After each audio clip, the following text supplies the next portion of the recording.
с Володей сошлись во мнении в том, что Новый год – это чисто советское изобретение. То есть абсолютно непримечательную дату, когда стрелка часов переходила с 31 декабря на 1 января, усилиями агитпропа Советского Союза превратили, скажем так, в чуть ли не главный праздник страны. Начали, кстати, с детских садов. Я, в принципе, согласна с этим. Да, необходим был новый праздник, который бы заменил в некоторой мере старые религиозные праздники, которые активно праздновались в дореволюционное время. И надо сказать, что появились не только такой праздник, как Новый год, но и многие другие праздники, праздник весны, праздник урожая, которые заменяли старые, не старые, но церковные праздники, в общем, которые между прочим, надо отметить, что и не только церковные праздники заменялись, а вообще дореволюционные, потому что советская власть, она ставила своей целью новую идеологическую власть установить, да, и, соответственно, должны были произойти слом старой системы и замена ее новыми какими-то конструкциями. Я думаю, то, что мы сейчас наблюдаем, в принципе, тоже можно как-то в этом аспекте тоже рассматривать. Смотрите, прошло без малого 70 лет, ладно, там 7 ноября люди привыкли как true праздник отмечать, наверное, после 25-30 лет празднования, да? То есть в начале, наверное, 20-х годах это было такое же, как мы сейчас 4 ноября отмечаем. Да, видите, в принципе, не так много времени нужно, чтобы люди уже восприняли праздник как настоящий. А у нас уже этот праздник мы празднуем, по-моему, с 2005 года, да? Уже 10 лет прошло, мы стремимся к тому, чтобы он действительно стал, может быть, настоящим для какого-то поколения людей. Но тут возникает вопрос.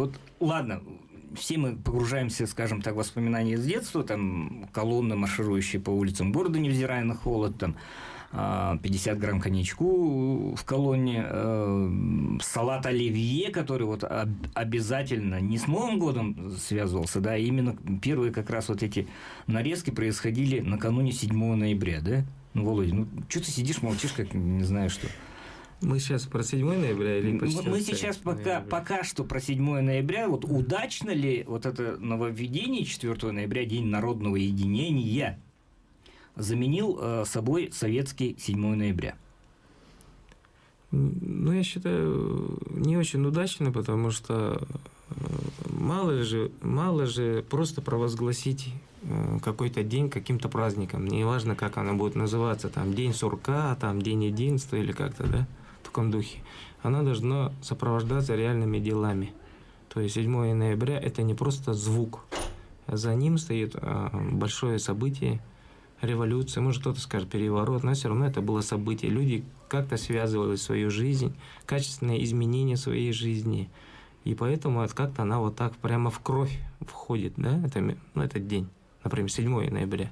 А День единства, То есть святая кровь, пролитая, допустим, Виталием Бонневуром, она идеологическую основу какую-то явно имеет, а День единства вообще не несет никакой нагрузки.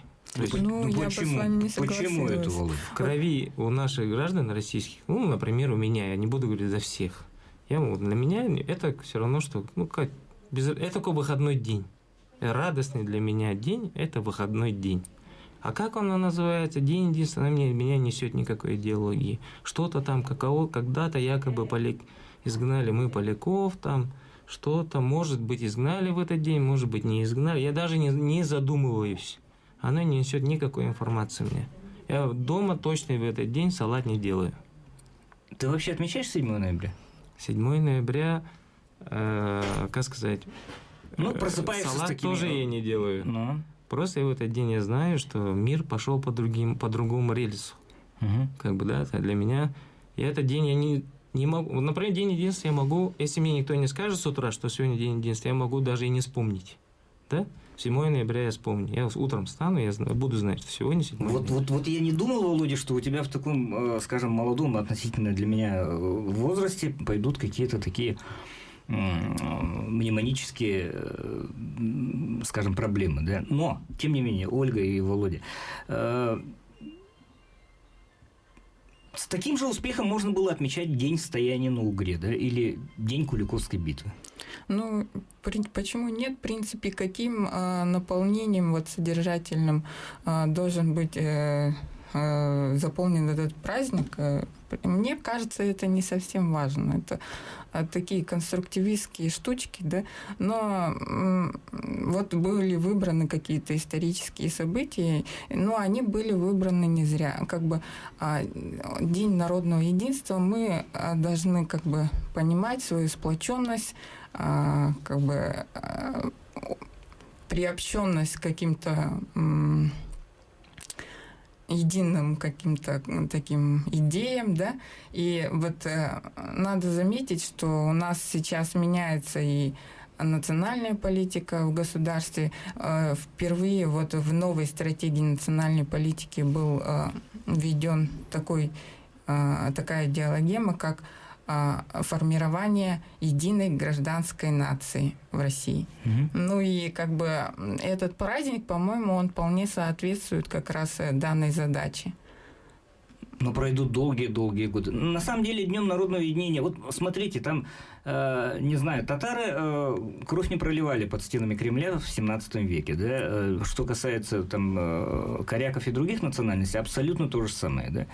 И, не знаю, пострадавшими, наверное, были иудеи, как всегда в то время, да? Но, опять же, наверное, День народного единения больше подходит для 9 мая.